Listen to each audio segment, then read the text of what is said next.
Hi all, this is VC here. In today's class, we will discuss about preservation of food or food preservation, which is of chapter 2, class 8, NCERT. So let's go into the concept food preservation. We are seeing the concept food preservation.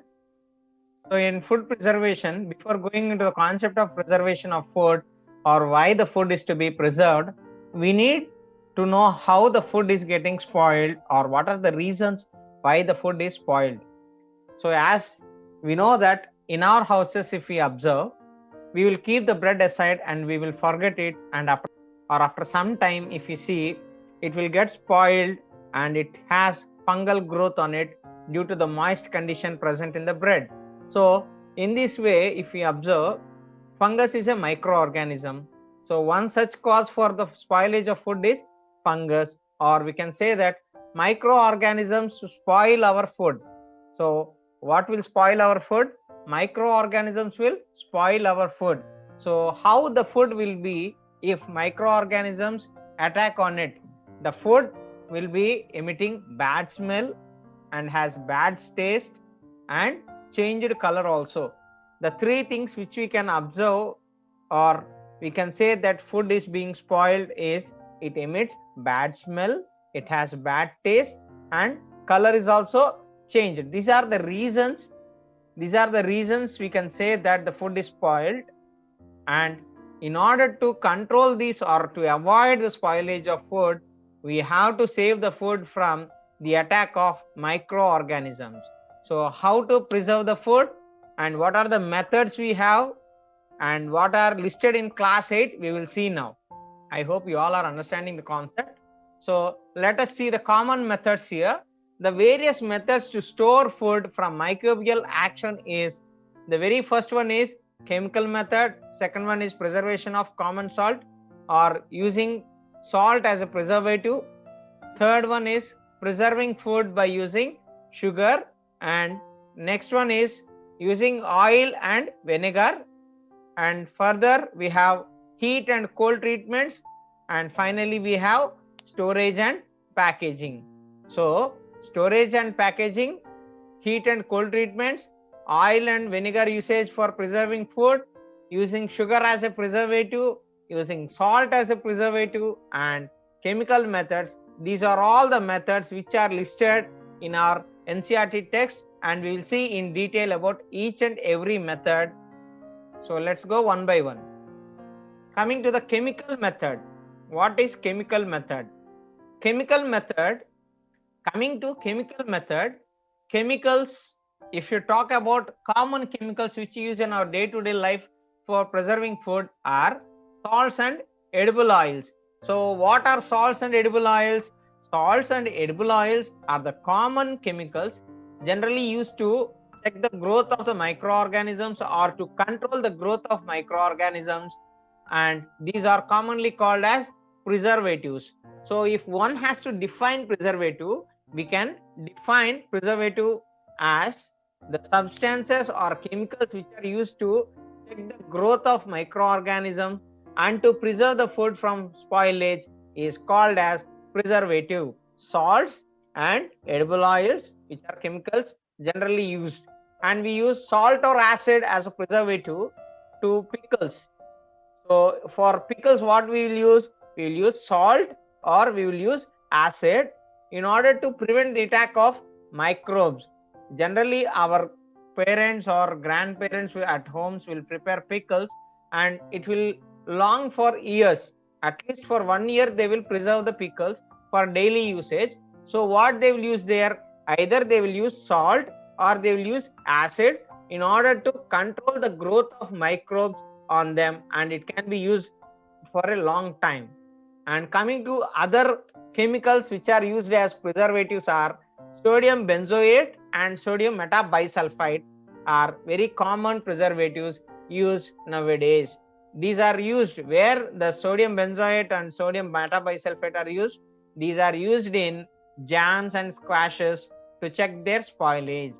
So I gave the image here to understand what are the different methods or different things used for chemical preservation.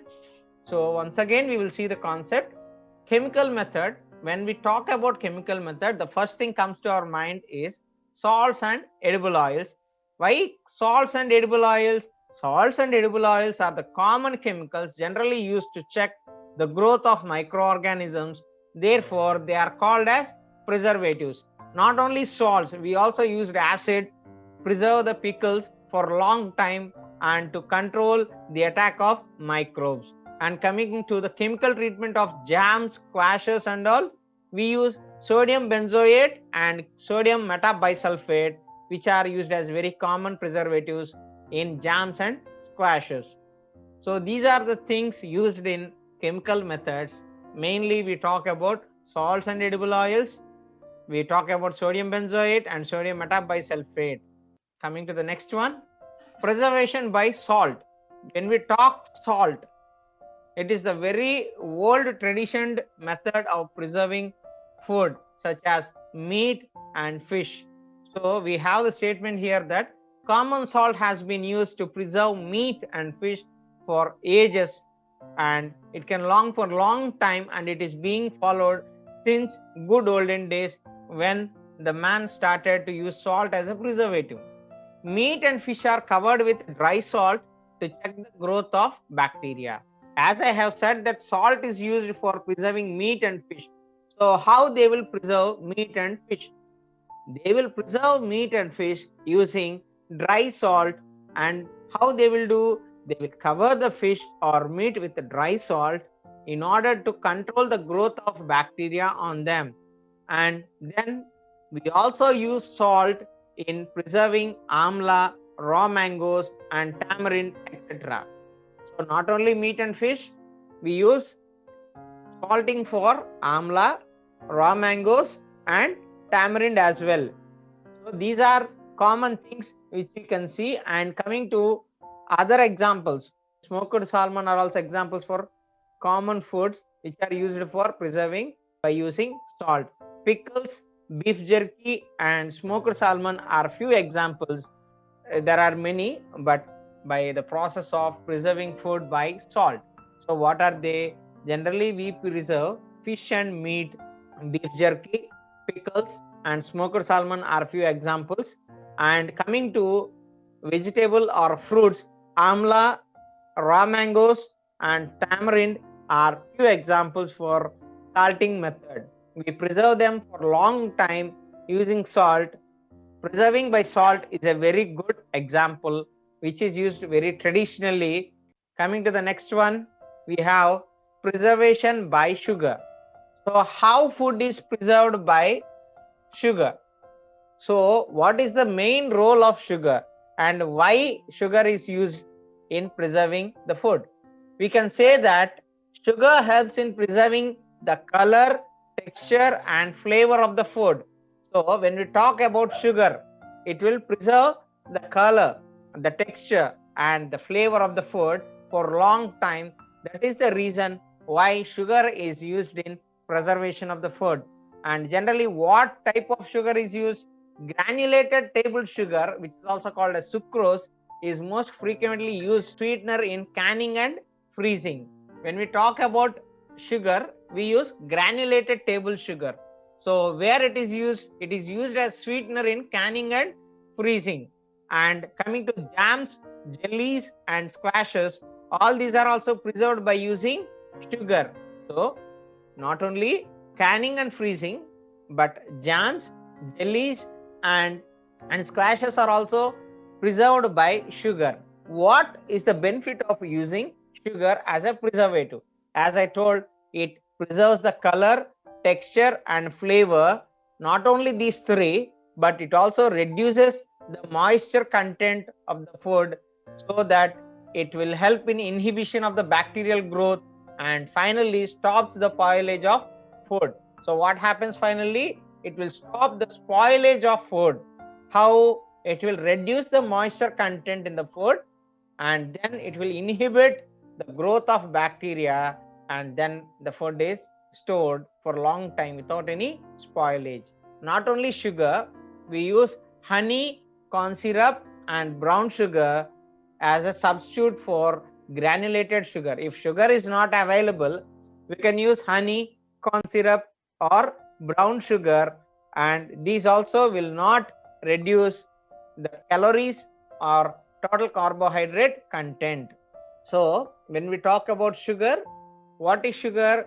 Sugar is a sucrose or sweetener generally, but it also acts as a preservative. It will preserve the color, texture and flavor of the food, and it is used in form of table sugar or granulated table sugar.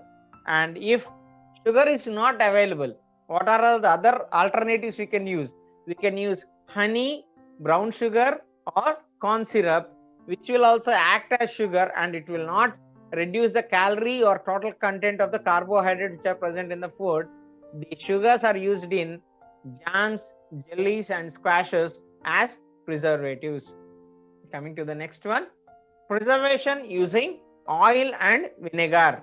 We know that vinegar is nothing but acetic acid, okay, and we are talking about oil and vinegar. So how oil and vinegar will help, we will see in this slide. Oil and vinegar prevents the spoilage of pickles because bacteria cannot live in such an environment. So the reason why we use oil and vinegar for preserving food is because they will control the environment or control the temperature in which the bacteria cannot live. This is the reason why we use oil and vinegar for pickles to store and prevent the pickles from spoilage. One of the best example for oils is olive oil, which is a natural preservative that prevents spoilage by isolating the food from air, providing a seal that can delay oxidation, deterioration and molding. So one of the best example for oil is olive oil. So what olive oil will do? Olive oil is a very good natural preservative. What is olive oil?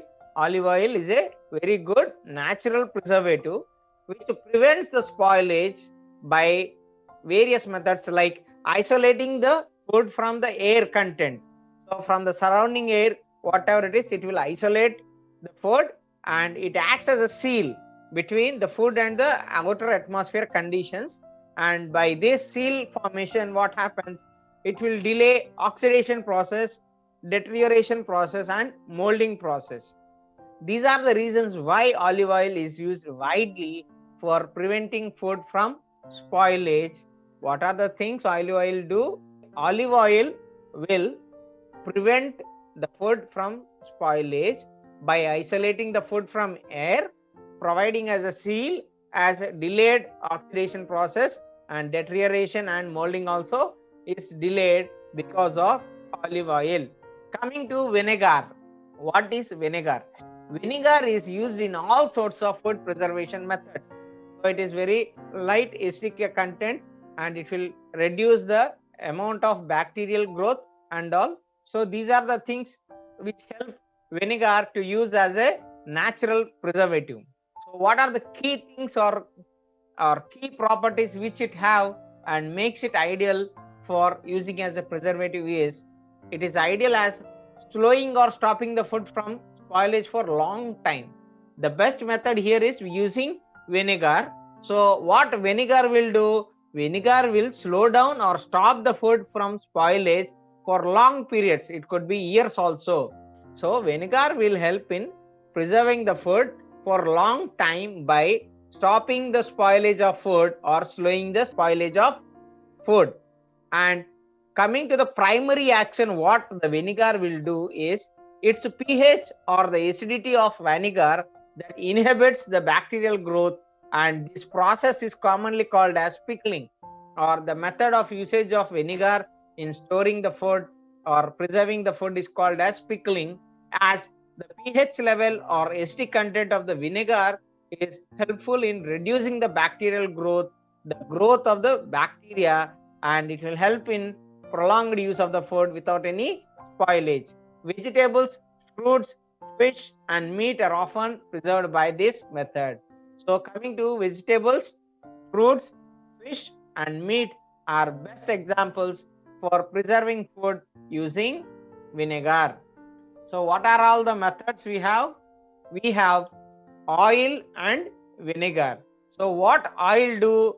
Oil also will reduce the temperature or acts as a seal for the food. It will not allow the atmospheric air to come in contact with the food as it acts as a seal. So this is the reason why we use olive oil. And in the same way, if you talk about vinegar, vinegar is helpful for controlling the bacterial growth as it is acidic in nature. The nature of the vinegar helps the food from spoilage. Coming to the next one, heat and cold treatments. So heating and cold, these are the two methods which we have. And now we will see about heating method. The very best example for heating is mothers will boil the milk before it is stored or used. In our houses, we will see the common example of heating or boiling, as moms will give milk for kids to drink. Before drinking or before the usage starts, they will boil the milk. So the boiling will kill many microorganisms present in the milk. So this is the reason why we boil the milk and then only we will take the milk. And heating is an effective way of preserving, as it is having the great majority of harmful pathogens are killed at this temperature. And if we observe heating as a method of preservation, we can say that heating is an effective way of preserving food, because the great majority of harmful microorganisms or pathogens are killed at the temperature which is very close to the boiling point of water.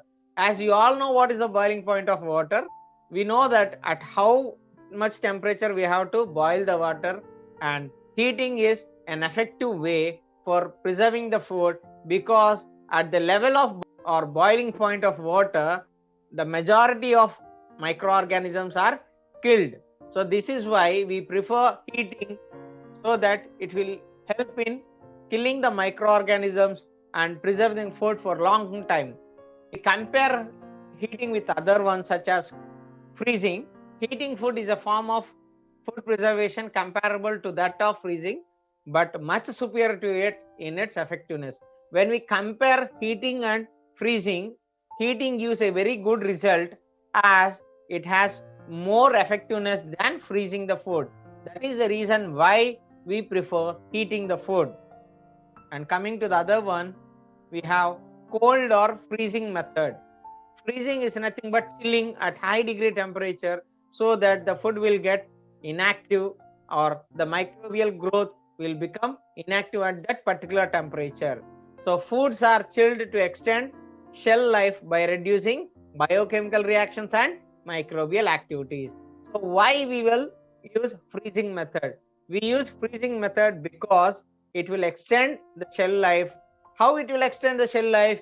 It will extend the shelf life by reducing the biochemical reactions and the microbial activity. So by freezing, what happens? We can control the microbial activity by reducing the biochemical reactions.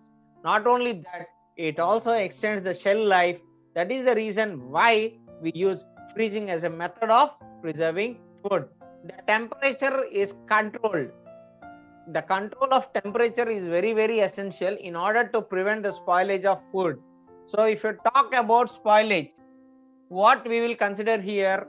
So if we will not control the temperature, the food may get spoiled.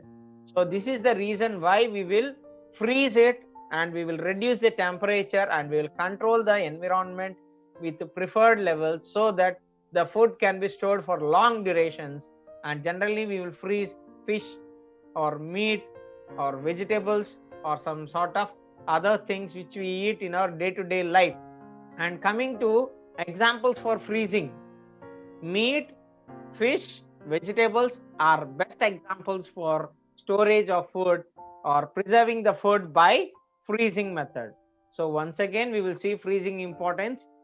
Chilling is the activity which is done in processing of food, and if we chill the food or if we freeze the food, what happens? It will extend the shelf life. How it will extend the shelf life? It will extend the shelf life by reducing the biochemical reactions and microbial activity.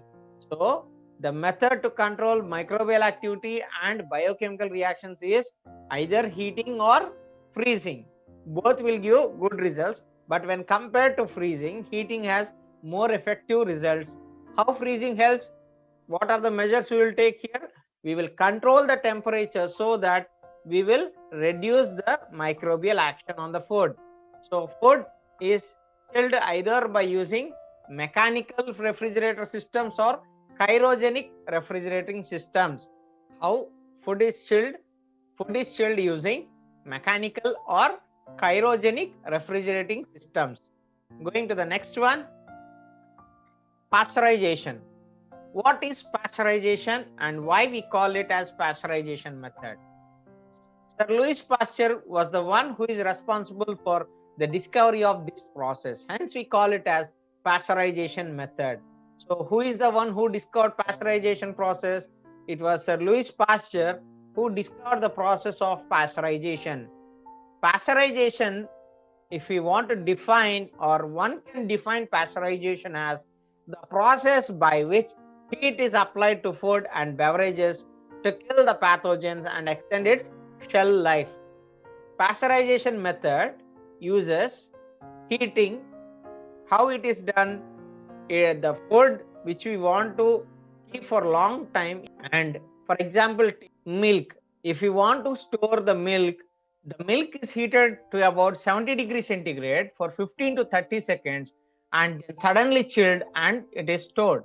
When we talk about pasteurization of milk, how the pasteurization of milk takes place? The pasteurization of the milk takes place by heating the milk up to 70 degrees centigrade for 15 to 30 seconds and then suddenly they will chill it and store it. By doing this, it prevents the growth of microbes. That is the reason why it is heated and chilled immediately.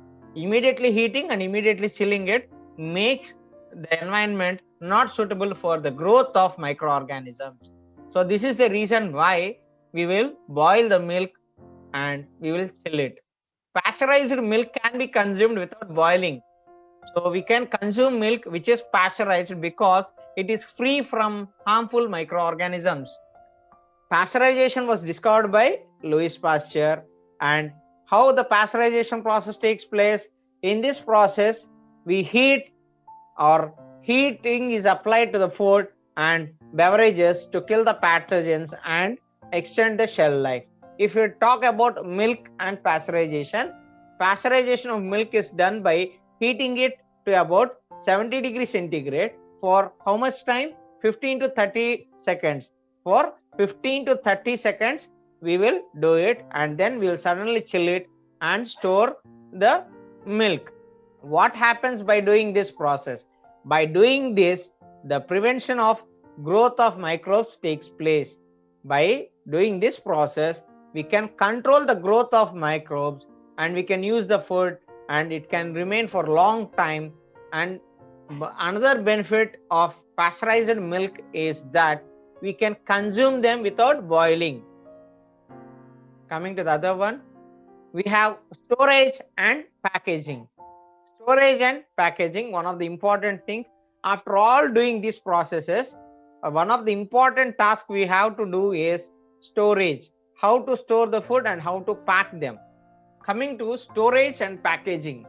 Up to now we have seen different methods of preserving food. Now we will see about how the food is stored and packaged. Nowadays or these days, if you see, dry fruits and even vegetables are sold in sealed airtight package.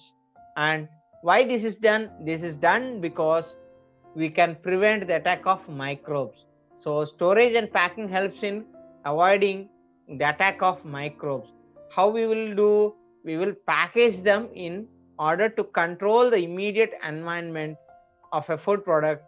So packaging helps to control the environment of the food product, and it is also helpful in creating conditions that can extend the storage life of a food.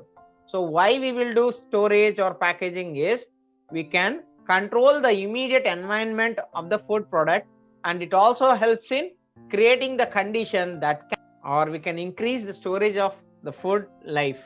And coming to the packaging materials which are used nowadays, or for different food items, we are using different packaging materials. For example, flexible material, semi-rigid material, and rigid material.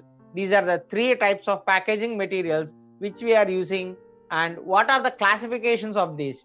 The materials are broadly classified into three types when we talk about packaging.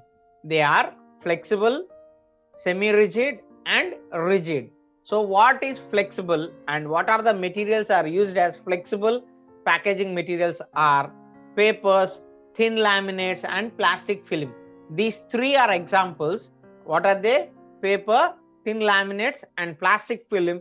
These three are used as flexible packaging materials. And coming to semi-rigid packaging materials, it comes with aluminum foil, laminates, paperboard, and thermoformed plastic, or simply we can say thermoplastic. So rigid is metal, glass, and thick plastic. These are the three categories which we have for packaging the materials. What are the three categories? One is flexible, second one is semi-rigid, third one is rigid. So what all comes under flexible? Paper, thin laminates, and plastic film. These three come under flexible material, whereas semi-rigid, aluminum foil, laminates, paperboard, and thermoplastic. And coming to the last one, that is rigid material, we call it as metal, glass, and thick plastic. These are the three varieties of packaging materials which are used in our packaging of food. And coming to the other one, like dehydrated food, we will dehydrate the food or we will remove the water content of the food. So how to store them? We have to store them from moisture during storage. Similarly, packaging with low gas permeability are used for fatty acids in order to optimize or reduce or minimize the oxidation reactions. For storing or packaging fatty foods, we need materials which are having low gas permeability. This will help in reducing the oxidation reactions so that it can be used for longer time. When we talk about fresh fruits and vegetables are able to respire, so they require packaging materials such as polythene. So why we use polythene for fresh fruits and vegetables? Because they have high permeability to gases. This is the reason why we use polythene for storing fruits and vegetables which are fresh. Once again, we will see the concept of storage and packaging. These days, dry fruits are stored in sealed air tight packets to prevent them from attack of microbes. So how dry fruits and vegetables are stored? Dry fruits and vegetables are stored in sealed airtight containers or airtight packages in order to reduce the attack of microbes on them. So what packaging helps? Packaging helps to control the immediate environment of a food product so that it can be in a restricted environment and does not have any effect of microorganisms on them, and this will increase the storage life of the food. Coming to the packaging materials used for food, packaging materials which are used for food are of three types. One is flexible, next one is semi-rigid, third one is rigid. So we have seen the examples for flexible, semi-rigid, and rigid. And when we talk about storaging of dehydrated foods or dried foods, they must be protected from moisture during storage. The care is to be taken for dehydrated food is they have to be protected from moisture while we are storing them. Otherwise, it will have a bad effect on it. And similarly, when we are storing fatty acids, and how we will store fatty acids? We will store fatty acids with packaging materials which are having low gas permeability. Why we will use low gas permeability materials? They can reduce or minimize the oxidation reactions. And when we talk about storage of fresh fruits and vegetables, we will store them in polythene bags. Why we use polythene covers or polythene bags or polythene material? They will have high permeability to gas and they will reduce the respiration process. This is why we use various kinds of materials for various food products. And I hope you all understood this. Before going, don't forget to subscribe my channel so that you will get videos as notifications by pressing the bell icon, which will be helpful for your better revision of the concept. Thank you.